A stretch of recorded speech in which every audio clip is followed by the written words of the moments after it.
সে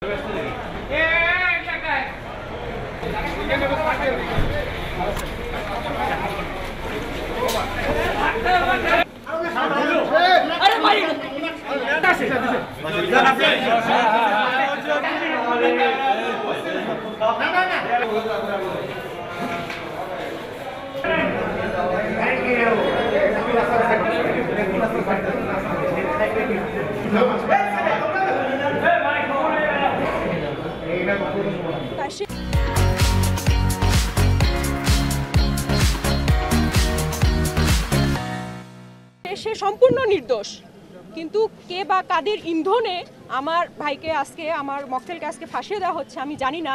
এবং আমরা ন্যায় বিচার চাই এবং আমরা ন্যায় বিচার নিশ্চিত করবো ইনশাল্লাহ। এটা কিভাবে করা লাগে সেটা আমি দেখব, কিন্তু যারা এটা করছেন তারা সম্পূর্ণ আইনের পরিপন্থী কাজ করছেন এবং তারা শুধুমাত্র, আমার ভাই একজন বিশ্ববিদ্যালয়ের শিক্ষক, সে বাংলাদেশের সর্বোচ্চ শিক্ষা প্রতিষ্ঠানের একজন শিক্ষক, তার যে আজকে সম্মানহানি এবং তাকে নিয়ে যে তার সম্মানহানি করার জন্য যে পায়তারা চলছে সেটা কোনো ক্রমেই মেনে নেওয়ার মতো না।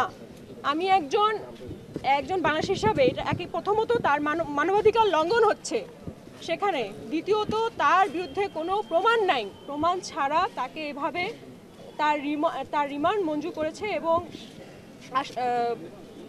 আমার ভাইয়ের বিরুদ্ধে কোনো যুক্তিযুক্ত কোনো উপযুক্ত কোনো প্রমাণ নাই। জামিনের আবেদন করেছি এবং আশা করি আমরা নেক্সট ডেটে জামিন পাবো। তৎকালীন রোকেয়া বিশ্ববিদ্যালয়ের প্রক্টর, রাষ্ট্রবিজ্ঞান বিভাগের সহযোগী অধ্যাপক উনি আজকে তদন্তপ্রাপ্ত আসামি হিসাবে গ্রেপ্তার হয়েছেন। বিজ্ঞ আদালতে তাকে হাজির করলে বিজ্ঞ আদালত আমাদের বক্তব্য শুনে তাকে 3 দিনের রিমান্ড মঞ্জুর করেছেন। আপনারা জানেন যে এই আসামির বিরুদ্ধে গত 16/7/2024 তারিখে দুপুর অনুমান তৎকালীন যে রোকেয়া বিশ্ববিদ্যালয়ের যে সিসিটিভি ফুটেজ, সেটার 2:17:57 রোকেয়া বিশ্ববিদ্যালয়ের যে সিসিটিভি সেটা অনুযায়ী যে বিশ্ববিদ্যালয়ের সাবেক উপাচার্য তার নির্দেশে তৎকালীন প্রক্টর, যে ঘটনার সময় রোকেয়া বিশ্ববিদ্যালয়ের প্রক্টর হিসাবে কর্মরত ছিলেন রাষ্ট্রবিজ্ঞান বিভাগের সহযোগী অধ্যাপক মোহাম্মদ শরীফুল ইসলাম বেগম, রোকেয়া বিশ্ববিদ্যালয় 1 নং গেটে এর ভিতর অবস্থান করে শহীদ আবু সাঈদ সহ অন্যান্য ছাত্র সমন্বয়ক ছাত্র জনতার আন্দোলনকে দমানোর জন্য হত্যা, নিপীড়ন ও নির্যাতনের মাধ্যমে দমানোর জন্য পুলিশ, ছাত্রলীগ, যুবলীগ, আওয়ামী লীগ এবং রোকেয়া বিশ্ববিদ্যালয়ের শিক্ষক কর্মকর্তা কর্মচারীদের নির্দেশনা ও উস্কানি দিতে থাকেন এবং রোকেয়া বিশ্ববিদ্যালয় এই উস্কানি, হত্যাকাণ্ডের উস্কানি এবং নির্দেশদাতা হিসাবে মূল যে নির্দেশদাতাদের মধ্যে অন্যতম একজন হিসাবে আজকের যে সাবেক প্রক্টর উনি গ্রেপ্তার হয়েছেন। আমরা বিজ্ঞ আদালতে তার 3 দিনের রিমান্ড আবেদন করলে বিজ্ঞ আদালত 5 দিনের রিমান্ড আবেদন করলে 3 দিনের রিমান্ড আবেদন মঞ্জুর করেন।